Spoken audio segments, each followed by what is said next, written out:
I welcome everyone to Real World AWS Cloud Architecture with Rahul. This is the second part of the series End-to-End AWS Solution Architecture, Certification and Interview Questions. So in the first part, we covered Route 53, S3, CloudFront, AWS WAF, AWS Shield, and Shield Advanced.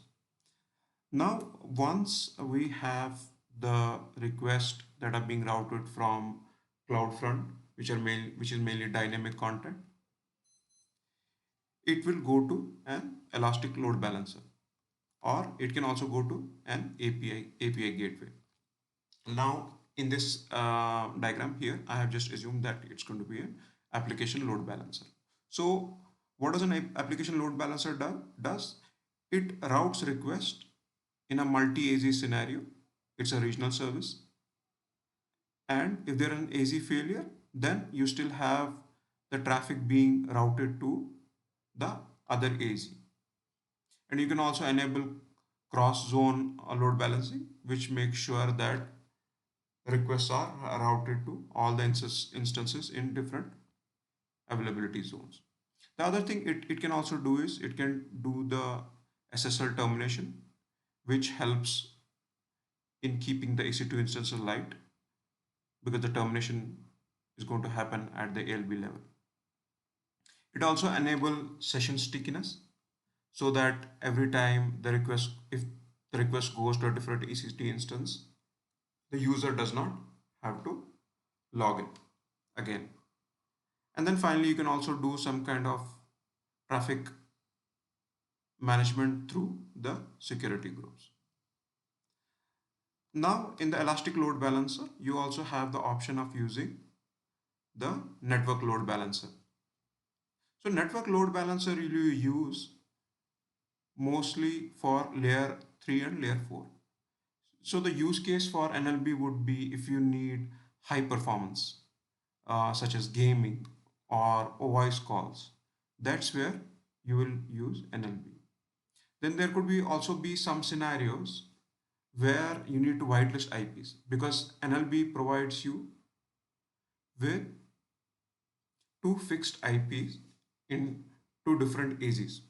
So if the third party is trying to send requests to these IPs are fixed, so it can whitelist these IPs. But if you look at the application load balancer, it provides you with a host name, and the underlying IPs are going to constantly change, so you cannot whitelist them. Also, there is no security group in the network load balancer. It acts more like a router. In terms of the backend, for application load balancer, you could use EC2 instances in auto scaling group. You could use IP, Lambda, and ECS.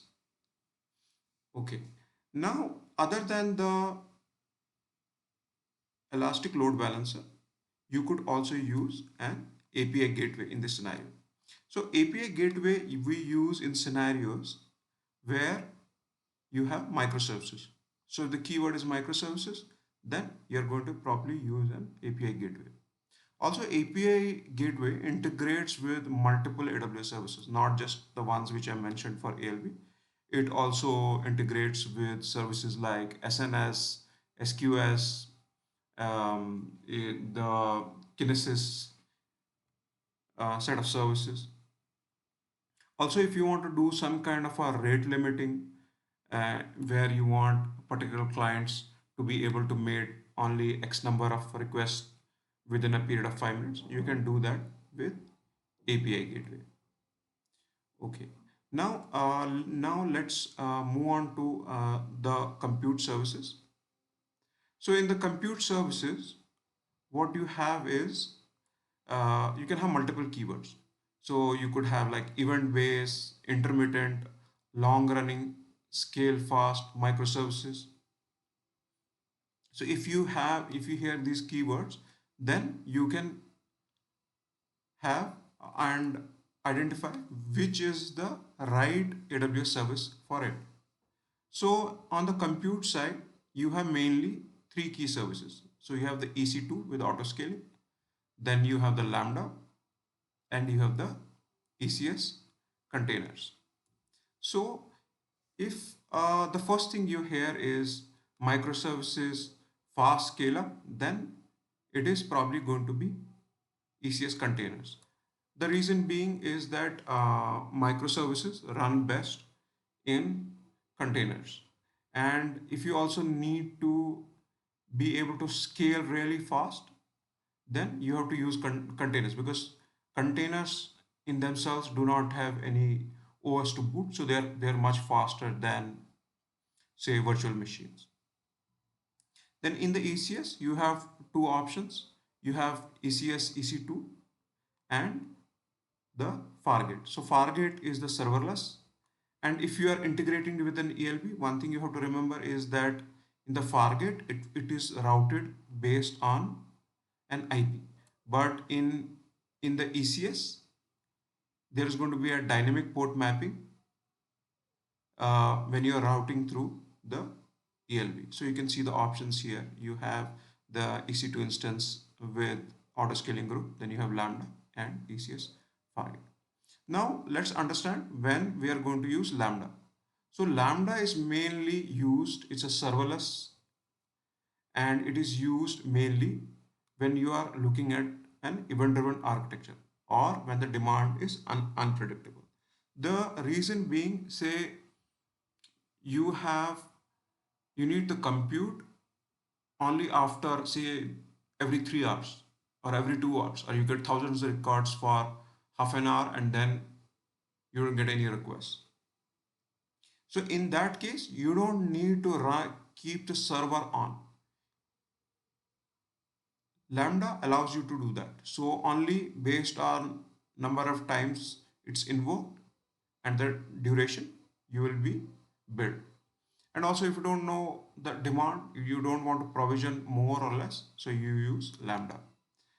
For all the other use cases, whether it's legacy, whether you're doing a lift and shift, three-tier architecture, you can use EC2 with autoscaling. One thing you need to keep in mind is when you're using Lambda, there are some regional service limits. So mostly up to 1,000. If you have invocations or requests that are more than 1,000 that come concurrently, then probably Lambda, there might be some service denial issues with Lambda. Then in Lambda, what you also need to do is, if you have more than 500 concurrent invocations per second, then you might have to look at probably reserving some concurrency. So you will have to provision some concurrency, because there is some cold start with Lambda. So you need to look at those things. Now let's move to the database tier. On the database side, you have three options. You have the RDS, then you're the RDS Aurora, and then you have the EC2 with FSX. So now let's look at scenarios where you're going to use RDS and RDS Aurora and FCI. So now let's look at the RDS one. What RDS does is basically it's a managed service. So in terms of patching, the OS, monitoring, etc., some of these tasks are carried out by AWS. The one thing, key difference between Aurora and RDS that you need to keep in mind is that in a region, you will see that RDS, there's a primary and then there is a standby. So if there is a regional failure or if the primary fails, then there's an automated shift to the other RDS in another AZ, which is the standby, right? But now you can have read replicas for RDS in another region. And there will be an async replication. But now suppose you need regional redundancy. You could make the read replica that in another region as the primary if there is a regional failure. But that has to be done manually, and that might take up to 5 minutes or more. But in case of Aurora, If you need regional redundancy, obviously you will have the redundancy and automatic failure within region. But if you need across region, so you will have a read replica in another region, and the failover still is going to be automated and it's going to be less than a minute. So that is a very key difference on when you want to use RDS versus RDS Aurora. Okay, now the other option that you have is EC2 with FSX.